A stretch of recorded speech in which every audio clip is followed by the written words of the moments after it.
what should you add to your offer letter or purchase contract? Well, here's the deal. If you're interested in buying a property, you're going to be sending them a purchase contract, also known as a REPC, a real estate purchase contract. Now, there's basically two ways that these are happening. If the property is listed with an agent, in most states, there is a state-approved form that has to be used by realtors unless it's a property that's being sold by a builder.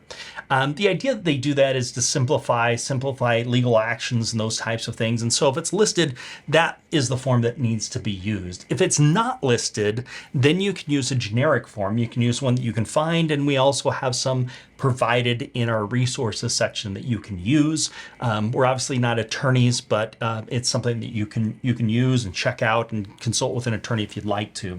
Now, let's say that you're looking to make an offer on a property.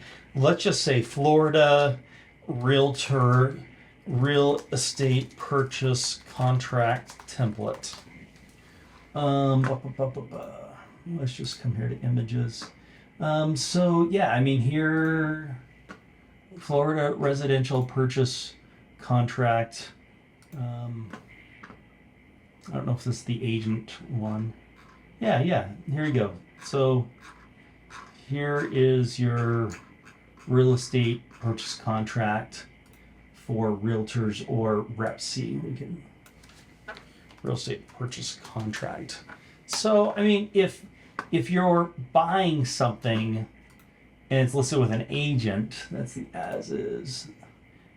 Typically, the agent is going to want to fill this out. Now, if you've got, let's go back here. Yeah, here you go. Create a document. So Florida Residential Purchase Agreement. There's all kinds of different ways that you can get this, but one of the easiest ways, if you're working with a buyer's agent, the buyer's agent should fill that out for you and give it to you to sign, and then that buyer's agent will be presenting it to the seller's agent. If you're going directly to the seller's agent, you could ask the seller's agent to prepare that and do a dual agency if that's allowed in the state, which means they represent you and they represent the seller, but they are in a capacity where they're trying to benefit both, but they can't disclose certain informations. Or they can do that where they don't represent you, but they're just filling out the paperwork for you. And so there's some pros and cons on that, but that's what you can do. You can go direct to the seller's agent, ask them to fill it out, or you can have your own buyer's agent that can fill out the paperwork, and that paperwork would be the real estate purchase contract for that specific state. Now, if you're going to an off-market property, which is what we recommend, then we recommend that you use a very simple form, which we have that you can download, and you can use that in any state. Make sure you check with counsel if you'd like to on that. Now, when you're filling out the purchase contract, there's a couple of things that you want to realize. Well, one of the things you're going to be putting in is you're going to be putting in the price. How much are you offering to buy that property for? Number two, you're going to be putting the terms, which the terms are going to have a few things. It's going to have a time frame. When are you going to close? When is settlement going to be?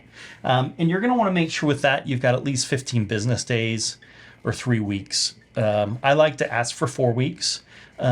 More is always better because sometimes you run into some problems, but you want to have at least 3 weeks. And the other thing, in addition to settlement, is your inspections period.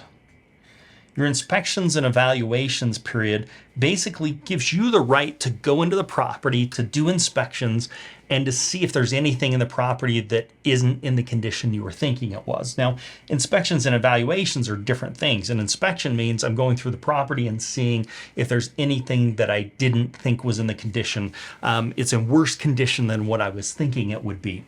If you think about this, you've seen the property, you've maybe spent 15 or 20 minutes inside the property, but you haven't had somebody go on the roof, you haven't looked at the foundation, you haven't looked at the HVAC systems, you haven't looked at the electrical, you haven't done any of those things.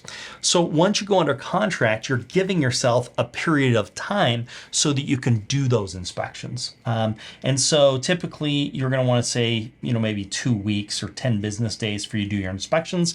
The evaluation is also part of this, where you're saying, I need to make sure this deal pencils for me. I need to make sure I can make a profit. I need to know how much my rehab costs are going to be. I need to make sure that everything goes the way that I'm hoping that it will go. And so typically I do that the same as about 2 weeks. If I can go longer, fantastic.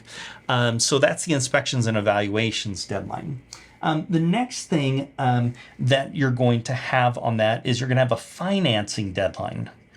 This means this is the time that you have to get your financing approved by, and we typically say to put that at about 3 weeks as well. Sometimes there'll be an appraisal deadline, which means that the property has to come in and has to appraise for that amount. Now, with any of these deadlines, what you're doing is you're putting up some earnest money. Okay, that earnest money, let's just say, is $1,000 or $5,000 or $20. You're making the offer, so you get to make the suggestion as to how much earnest money you want. And then if the seller wants to change that, they can make a counter offer. A counteroffer means everything in the terms of the offer remains the same unless it's specifically stated that it's being changed as a part of the counteroffer. And then you could accept those things, or you could counter the counteroffer, which would mean you agree to everything in the original contract, everything in the first counteroffer or addendum 1, and the change that you're making in addendum 2, they would supersede addendum 1 and supersede the purchase contract. So you could agree to some things and change some other things. Then if the seller accepted that, then you'd be under contract. Well, part of that is this earnest money. And so what you're doing is you want to protect this earnest money. So typically what happens is if you go past one of these deadlines and you have not removed yourself from the contract, then your earnest money could be at jeopardy along with some other consequences, depending upon what state that you're in. So the best thing that you want to do is make sure you do not pass these deadlines unless you know you're in good shape. So example, make sure you've got financing fully approved, or you extend the financing deadline. So let's say you're at week 3 and there's problems with the financing, or there's an issue, or whatever the case is, you would simply do an addendum that would be extending the financing deadline to a new date, extend it out another week or 2 weeks, and you would send that to the seller. And if the seller is unwilling to do that, then you would remove yourself from the contract, get yourself the earnest money back, and then you'd make a new offer to the seller if you wanted to.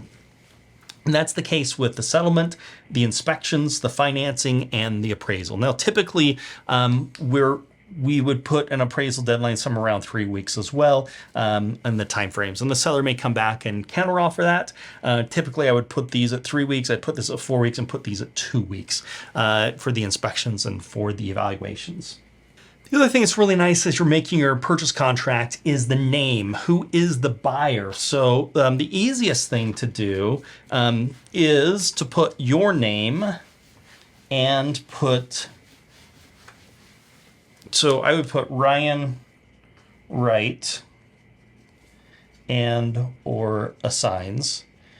Some real estate agents and banks don't like that, the and or signs. And so I can do Ryan Wright, and I can put in new LLC to be created.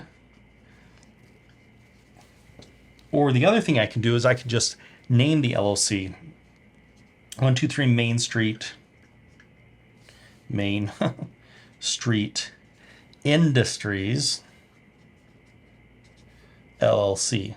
That's our naming sequence. So if it's 1211 Main Street Circle, Main Circle, then we say it's 121 Main Circle Industries LLC. So then you could just say this is the buyer and this is to be created. So those are 3 different ways that you can actually, 3 different ways that you can put as the buyer of the purchase contract. Now, typically I would just start with this.